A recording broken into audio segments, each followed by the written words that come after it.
Bom, vamos iniciar aqui mais uma aula de história. Eu sou o professor Jonathan, então, tentando ajudar vocês a entender um pouquinho sobre alguns aspectos, né, importantes da história, para você que está estudando em casa, ou então quer se aprofundar um pouquinho mais sobre a história. Tá?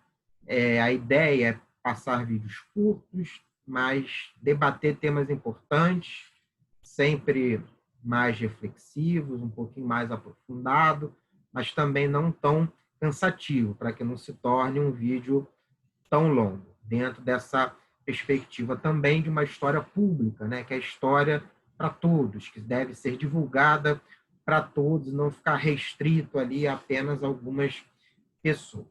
No vídeo de hoje, vamos falar um pouquinho sobre a Era Vargas, tema dos mais importantes para quem estuda, para quem se interessa sobre a história do Brasil. Há muitos mitos, né, sobre Getúlio Vargas, sem dúvida um dos presidentes mais representativos da história do Brasil, né, de um governo também muito representativo, com várias questões para se debater. Então, vamos tentar, em poucos minutos, resumir o que foi a chamada Era Vargas, ou Primeira Era Vargas, que vai do golpe de 1930, quando Getúlio Vargas assume o poder de forma interina ainda, provisória, interino esse que vai durar 15 anos, né? Até 1945, quando ele sai também a partir de um golpe militar. Getúlio Vargas ainda volta, né, como presidente nas eleições de 1950 e fica presidente de 51 até 1954, quando ele se suicida. Tá? Mas o que a gente vai falar hoje é desses 15 anos iniciais do governo de Getúlio Vargas, de 1930 a 1945. Bem, vou colocar aqui algumas imagens que vai ajudar a gente a entender um pouquinho esse governo de Getúlio Vargas. Bem, bom, aqui, como eu já falei, vamos abordar inicialmente esse primeiro período de Vargas, que vai do golpe de 30 até 1945. E aqui uma imagem, né, uma fotinha do Vargas, né, fumando o seu charuto. Vargas era um político gaúcho, chegou a ser presidente do Estado, né, do Rio Grande do Sul, um político e advogado gaúcho muito influente, nasceu na cidade de São Borja, no Rio Grande do Sul, fazendeiro, enfim, alguém muito rico e influente nesse Rio Grande do Sul do início do século XX. Bom, o governo do Vargas em si, a gente pode dividi-lo em 3 momentos. Tá? Primeiro é o governo provisório, que vai de 1930 a 1934. O segundo momento seria o governo constitucional, que vai de 34, quando ele é eleito, de fato, presidente, até 1937.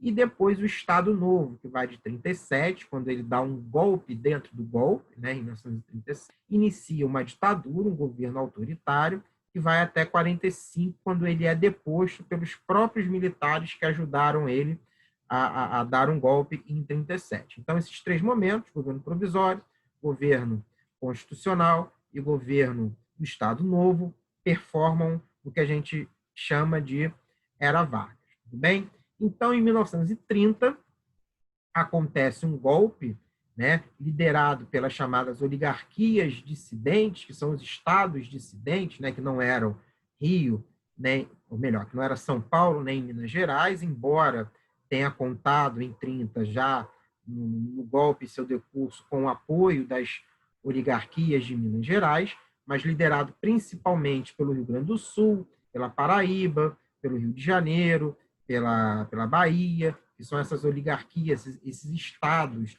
de segunda grandeza, mas que queriam também ter acesso ao poder. Lembrando que até os anos 20, na República Velha, vigorava principalmente a ideia da política do café com leite, que era uma alternância de poder na presidência da República entre políticos paulistas e mineiros. Isso é quebrado em 1930, quando então o presidente Washington Luiz indica um outro candidato das oligarquias paulistas, o Júlio Prestes, rompendo então esse acordo. Era um acordo não escrito, era uma prática, né, da época, com Minas Gerais. E Minas, então, se alia a essas oligarquias dissidentes com o apoio dos militares, o apoio fundamental dos militares, que já desde 1922, no chamado movimento tenentista, já queriam se tornar protagonistas da política nacional. Então, Vargas assume inicialmente esse governo em 1930 de forma interina, tá? Se comprometendo a realizar novas eleições dentro da sua concepção menos fraudulentas, né? Já que vamos lembrar também que as eleições até os anos 20 vigorava ainda a política, a prática, né, do curral eleitoral, do voto de cabresto, muita corrupção nas eleições. Isso era um dos pontos que esses revoltosos, em 1930, contestavam, essa grande corrupção nas eleições. Bem, então a Vargas assume ali em 30 como de forma interina e promete elaborar uma nova Constituição. Só que essa Constituição só fica pronta em 1934. Por isso que nesse meio do tempo aí, em 1932, os paulistas que foram alijados, né, foram retirados do poder em 1930, né, fazem essas elites e classe média paulista organizam uma revolta ou revolução, a chamada Revolução Constitucionalista de 1932. Como o próprio nome diz, né, era a intenção dessa revolta em São Paulo retornar à constitucionalidade, ou seja, se ter uma Constituição. Porque em 30, a Constituição que então vigorava, que era a Constituição lá de 1891, ela foi rasgada, então não havia Constituição. Bem, era a partir de decretos do próprio governo interino do Getúlio Vargas. Então, esses paulistas queriam retorno à Constituição, obviamente, com eles participando. Essa revolução ela é sufocada pelo governo federal, mas é um momento muito importante até para a própria história de São Paulo. Né? O dia 9 de julho, até hoje em São Paulo, que é comemorado o dia, né, da Revolução Constitucionalista, é feriado, dos feriados mais importantes em São Paulo até hoje. Bom, em 31 também, ainda no iniciozinho desse governo provisório, é criado o Ministério do Trabalho, que vai ser uma marca fundamental durante todo o governo de Getúlio Vargas. Daqui a pouco a gente vai voltar um pouquinho e falar mais dessas questões trabalhistas. Tudo bem? Deixa eu só voltar aqui, ver se vai ficar melhor a visualização, para que a gente possa... E aí, acho que agora vocês estão me vendo.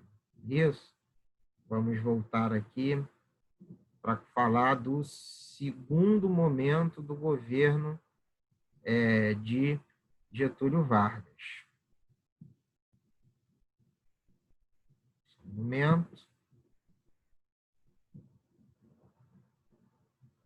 Bom, vamos continuar assim mesmo, ok?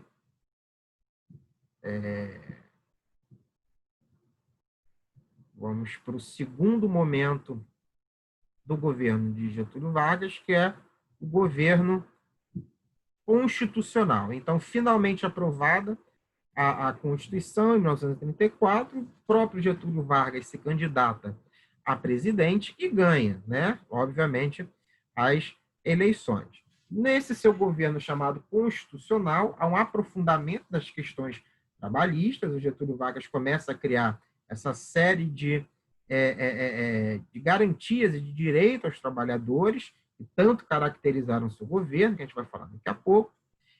Mas acontece também um movimento rebelde, outro, né? Em 1935, a Intentona Comunista, que foi a tentativa, né, de setores comunistas, que antes eram, inclusive, ligados ao ao Getúlio Vargas, né, sob a liderança de Luiz Carlos Prestes, que apoiaram o golpe lá em 1930, mas que logo depois rompe com o governo de Getúlio Vargas. Essa tentativa de tomada do poder comunista, sob a liderança do grande líder comunista brasileiro, Luiz Carlos Prestes, faz com que a maioria dos opositores do governo fossem presos e que Vargas decretasse o estado de sítio em 1935. Bom, era tudo que o Vargas queria para fechar o governo, ou seja, para ter uma justificativa para que ele governasse de forma mais autoritária. E quando ele decreta o estado de sítio, em 1935, ele ganha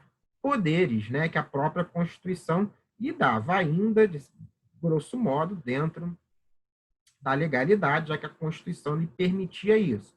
Só que ele começa a prender, né, todos os opositores do seu governo. Okay? Em 1937, é descoberto um plano forjado, um plano fake, em era de fake news. Aqui a gente tem um dos grandes fake news da história do Brasil, que é o chamado Plano Cohen, que seria um plano de invasão comunista, olha só, ao Brasil, orquestrado lá pela União Soviética.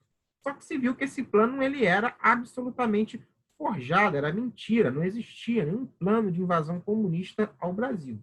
Só que o Vargas se utiliza dessa desculpa, dessa fake news, para decretar um golpe nele mesmo. Lembrando, ele já era presidente, dá um golpe nele mesmo e fecha o governo, fecha o Congresso Nacional, destitui o Congresso Nacional, né, a Câmara e o Senado, e institui um governo autoritário, centrado na sua própria figura, que era a ideia de um novo Estado, de uma nova república, de um Brasil novo. Daí a ideia do Estado Novo. Tudo bem? Bom, e esse Estado Novo é o seu período ditatorial, que vai de 37 a 45. Então, o fechamento do Legislativo, Vargas começa a se constituir como um grande líder das massas, né? Vargas extingue todos os partidos políticos, não há nenhum partido político e há uma grande centralização política. Bom, aí a gente tem que se deter um pouquinho na ideia de que muitos colocam o governo do Vargas como um governo fascista. Vamos lembrar que anos 30, 40 é a época dos fascismos na Europa, que surgem ainda lá nos anos 20, ganham mais corpo na Itália, na Alemanha, certo? Nos anos 30 e anos 40. Eu vou colocar aqui na descrição do vídeo também uma videoaula que eu já fiz sobre os regimes fascistas, vale a pena ver esse vídeo também. Tá? Então, muitos colocam o Estado Novo de Vargas como um governo fascista. Bom, isso é complicado. Sem dúvida nenhuma, o Estado Novo de Vargas é um governo com muitas características fascistas. É um governo de grande inspiração fascista, já que o fascismo estava em moda ali nesses anos 30 e 40. Mas o governo também tem muitas coisas que não são fascistas. Por exemplo, a ideia dos partidos políticos. Tá? O fascismo ele se forma e ganha corpo e chega ao poder e permanece ao poder na Europa a partir de um partido político. Né? Na Itália era o partido fascista, na Alemanha o partido nazista.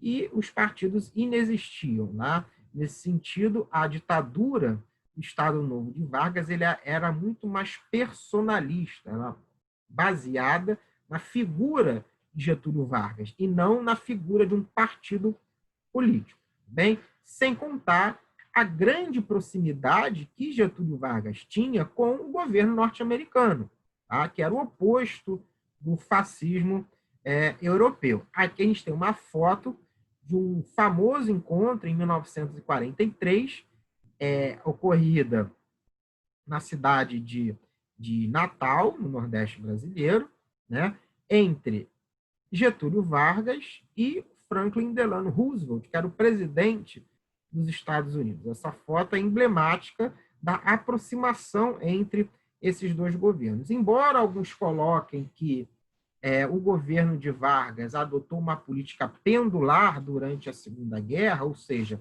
uma política ora se aproximando dos Estados Unidos, ora se aproximando da Alemanha. Na verdade, a aproximação com a Alemanha ela era basicamente uma aproximação para garantir as transações comerciais, econômicas, já que a Alemanha era um parceiro econômico muito importante do Brasil, era segundo e, em alguns momentos, até primeiro parceiro econômico do Brasil na frente dos Estados Unidos. Mas a vinculação ideológica ela era muito fraca, a não ser de alguns elementos do governo Vargas, como os ministros militares, os generais Dutra e general Góes Monteiro. Mas o próprio Vargas ele era crítico a esses governos muito autoritários, fazendo justiça, também era crítico às democracias liberais, como a dos Estados Unidos, mas isso estava muito mais na retórica do que na prática, na vivência política do Getúlio Vargas. Tudo bem?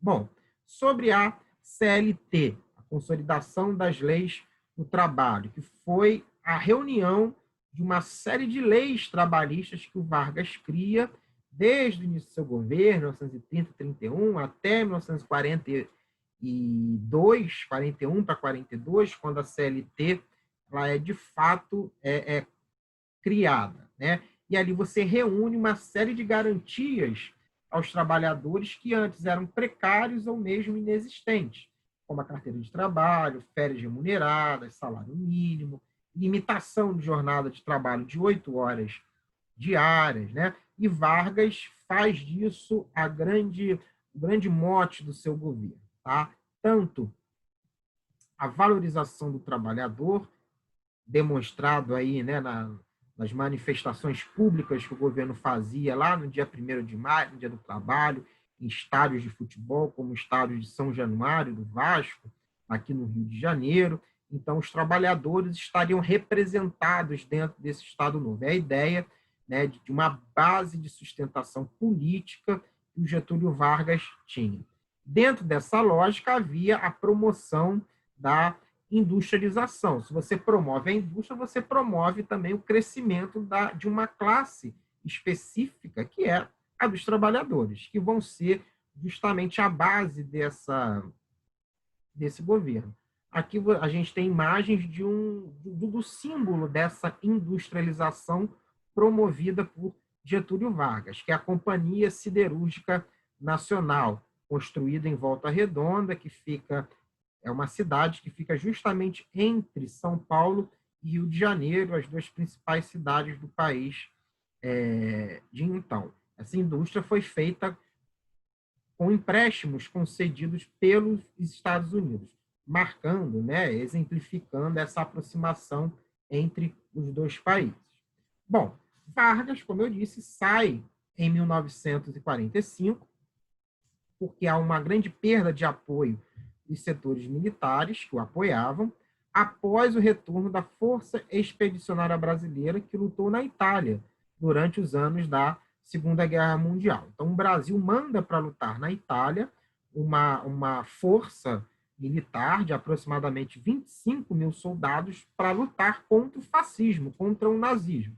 E olha a contradição, enquanto manda-se para lutar na Itália contra o fascismo, contra a ditadura, o Brasil vive aqui a sua própria ditadura, de inspiração fascista. Isso faz com que os setores militares vejam essa falta de conexão e forcem ainda a saída de Getúlio Vargas, após, né, um desgaste, né, natural de 15 anos de poder. Né? Havia outras lideranças políticas, né, que almejavam a chegada nesse poder. Durante todo o seu governo, né, desde o governo do Estado Novo, né, de 37 a 45, Vargas sempre prometendo que voltaria à legalidade, iria fazer uma Constituição, ia respeitar uma nova Constituição, mas isso foi se passando e nada foi sendo feito. Portanto, em 45, os próprios militares que ajudaram a colocar Vargas no poder o depõem, como generais Góes Monteiro e Dutra. O Dutra, inclusive, vai ser o próximo presidente que vai ser eleito. Muitos, né, já que Vargas ainda tinha um certo apoio popular dos trabalhadores em 45, até queriam o retorno à democracia, mas queriam o retorno à democracia com Getúlio Vargas. Daí o chamado movimento queremista, ou seja, nós queremos o retorno à democracia, mas queremos com Getúlio Vargas candidato a presidente, o que os militares não permitem. Bem, tanto que ele não se candidata a presidente, ele se candidata a senador e é eleito pelo Rio Grande do Sul em 1945 para 46, mas não como presidente. Então chega aí o fim à era Vargas, mas com legados. Tudo bem? Todos os presidentes que se seguirão a Vargas, inclusive ele próprio depois, né, vão ter que continuar essa política tanto de apoio à classe trabalhadora, como principalmente de industrialização e modernização que o Brasil passava então. Tudo bem? Eu tentei resumir aqui para vocês, né, a Era Vargas, que é um período de grande complexidade. Desculpa se às vezes eu falei um pouco rápido, mas se alguém tiver alguma dúvida, pode mandar a pergunta que eu vou responder. Tudo bem? Porque é um assunto extremamente complexo, com várias ramificações. Eu só quis fazer aqui um apanhado para tentar fazer com que vocês entendam. Quem quiser, vou deixar a dica aqui de 2 livros. Um é esse livro aqui, do historiador Boris Fausto, que é um dos grandes historiadores brasileiros, professor aposentado da USP, se chama Revolução de 30. Tá? E, apesar do nome, a Revolução de 30 não fala só da Revolução de 30, fala de todo o governo de Getúlio Vargas. É um livro fundamental e básico para quem quer estudar esse período da Era Vargas. Tá? E um outro livro, um pouco mais novo, né? Pouco não, bem mais novo, mas mais moderno, que faz parte de uma coleção mais ampla sobre a história do Brasil, sob a direção da historiadora Lilian Schwartz, também de São Paulo, historiadora, antropóloga, e esse número aqui desse livro é coordenado pela professora Ângela de Castro Gomes, que se chama Olhando para Dentro, 1930 a 1964. Ele passa um pouquinho ali dos anos 30, mas a primeira metade do livro fala sobre a Era Vargas. Dá uma visão bem panorâmica sobre o que foi a Era Vargas, mais atualizada. Para quem está iniciando os estudos da Era Vargas, eu aconselho esse livro aqui primeiro. É bem introdutório, tá? Bem introdutório, pega a Era Vargas como todos os seus principais aspectos. E esse livro aqui ele é mais específico com relação às questões políticas, então já se aprofunda um pouco mais nas questões. Bem, bom, espero que o vídeo tenha ajudado. Quem gostou, se inscreva no canal e não se esqueça de curtir também o vídeo. Bem, obrigado, até a próxima.